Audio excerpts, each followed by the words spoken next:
the very first MiG-22 of Rock Island Armory. Okay, so what you have is the polymer butt, okay, and then aluminum body, and then meron tayong tubular handle sa harap. Still, this size is around, I think this is a 16 inches, okay. Threaded barrel na siya, okay, and chambered in 22 LR. And before, sir, ang magazine po niya is, capacity niya is only 10 rounds and bakal. Yes, okay. Still, meron pa rin siyang Picatinny rail sa taas, okay. And Arms Corps Shooting Center or Arms Corps Global Defense has updated it into a new MiG-22, which is in the latter part papakita namin sa Yun yung nasubukan namin, sir, sa shooting range, VIP range, yes. Oo, yun.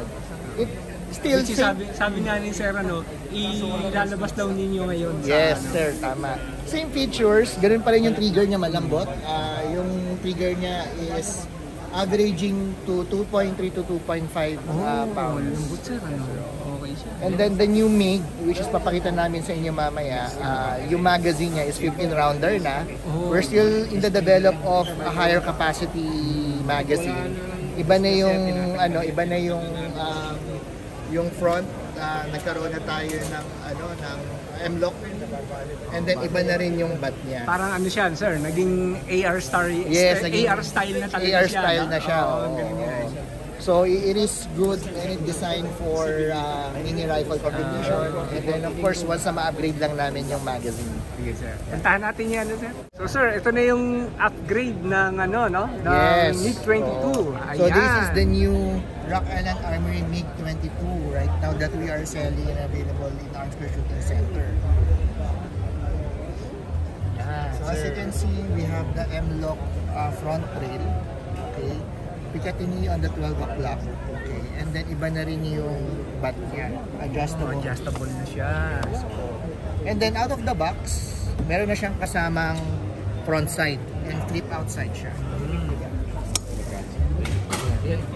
And iba na rin yung niya. Still half by 28 yung sukat. Isa nozzle niya. Available to ngayon, sir, no?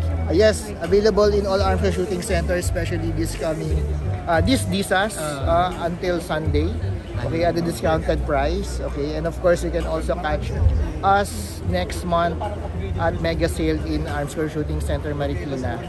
Meron yes, kayong we have a mega sale. Yeah, the bodega sale and mega sale at the same time. Kailan yun, sir? Sige, bitahan natin. Wait, mega sale at Arms Corps Shooting Center ranges will be on August 20 to 23.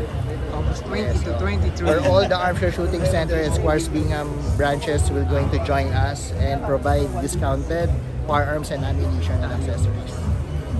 Yes, sir. Maraming salamat. Maraming salamat po, sir. Thank you. Okay, thank you.